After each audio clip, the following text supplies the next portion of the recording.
예, 오늘은 뭐 빨리 두 개를 연속으로 할게요. 일단 제목은 이제 제목에 섹스가 들어가는데 일단 페미들의 어떤 섹스 금지법이라는 제목이고요.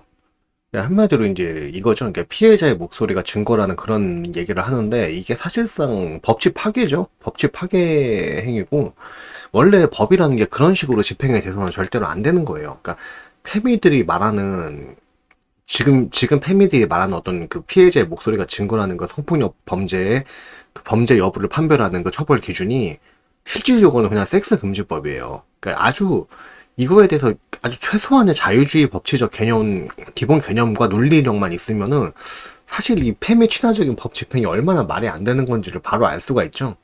자, 보세요. 범죄 처벌을 하려면은 범죄 행위를 입증을 해야 됩니다. 그러니까 가장 알기 쉬운 명백한 범죄인 살인을 예로 들어볼게요. 그러니까 자, 봅시다.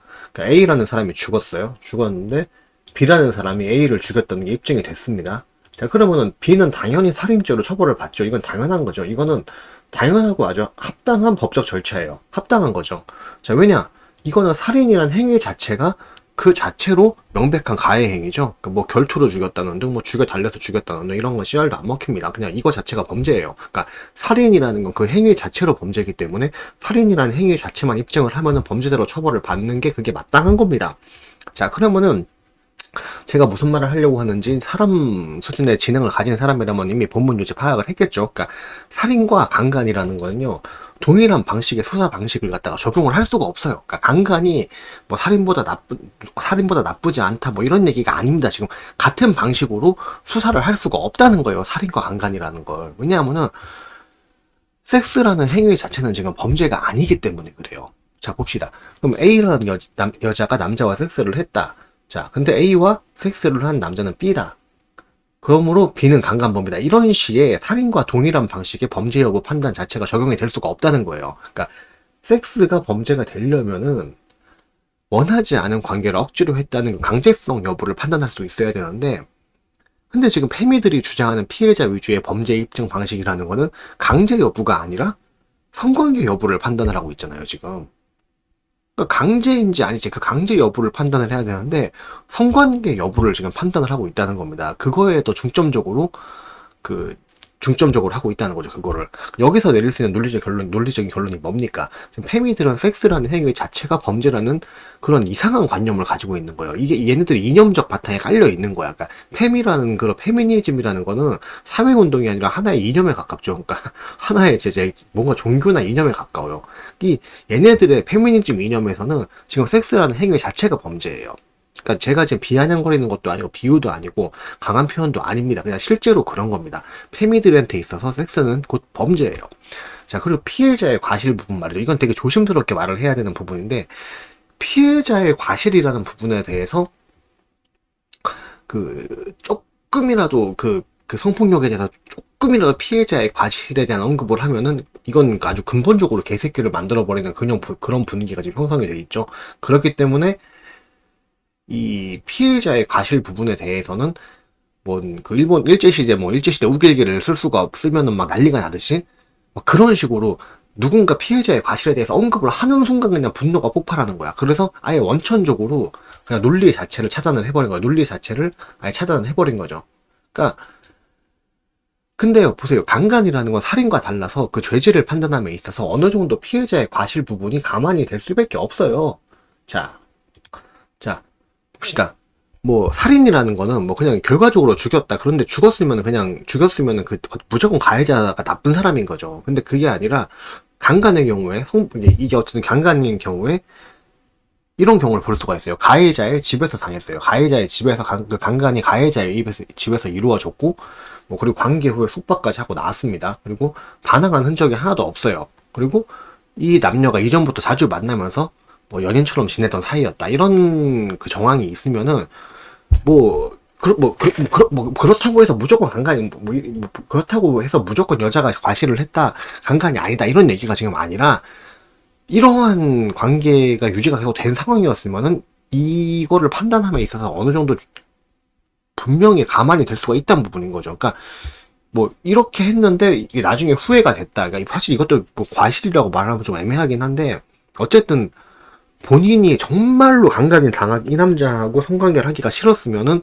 이렇게까지 하면 안 됐다는 거죠. 그러니까 어쨌든 이거에 대해서 강간이 성립이 됐다고 해도 이 남자랑 이렇게까지 친밀하게 지내고 집까지 따라 들어갔고 이렇게 했다는 거는 어쨌든 이 부분에 대해서 어느 정도는 과실이라고 좀 인정이 될 수 있는 부분이 있다는 거. 이게 지금 되게 말을 조심해서 해야 되는 건데 사실 이 말을 내가 왜 조심해서 해야 되는지 사실 잘 모르겠는데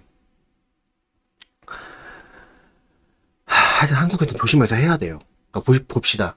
그러니까 어쨌든 사실 이성적으로 판단을 하면 이렇게 가해자의 집에서 그 성관계가 이루어졌고 관계 후에 여자가 속박까지 하고 나왔어. 그리고 반항한 흔적은 없어. 그리고 이전부터 자주 만나면서 연인처럼 지내던 사이였어. 이러면 사실상 아예 성폭행 자체가 강간 자체가 지금 성립이 안 돼야지 맞는 건데 사실상 한국에서는 지금 성립이 되잖아요. 지금 그러니까 여자 쪽에서 무조건 당했다고 주장을 하면 성립이 지금 돼야 한다. 실제로도 되고 있는 사례가 있고 또 돼야 된다고 여자 쪽에서 주장을 회미들은 주장을 하잖아요. 그러면은 이게 지금 과실이다 아니다 이런 식으로 말하면 좀 약간 말이 이상해지긴 하는데 만약에 이게 지금 성범죄가 맞다면은 결론적으로 이렇게까지 친밀하게 지난 사이인데도 강간을 당한 거라면은 이거는 어느 정도 과실이 있는 거야 지금 피해자 쪽에도. 예.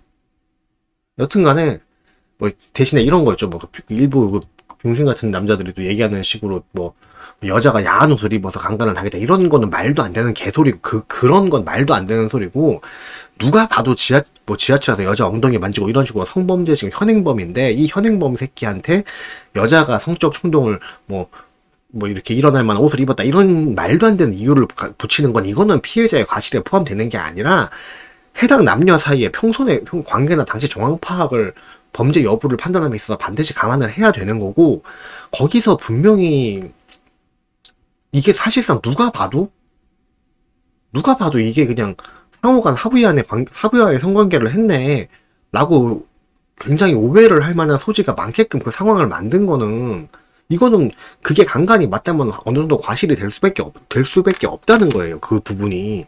예.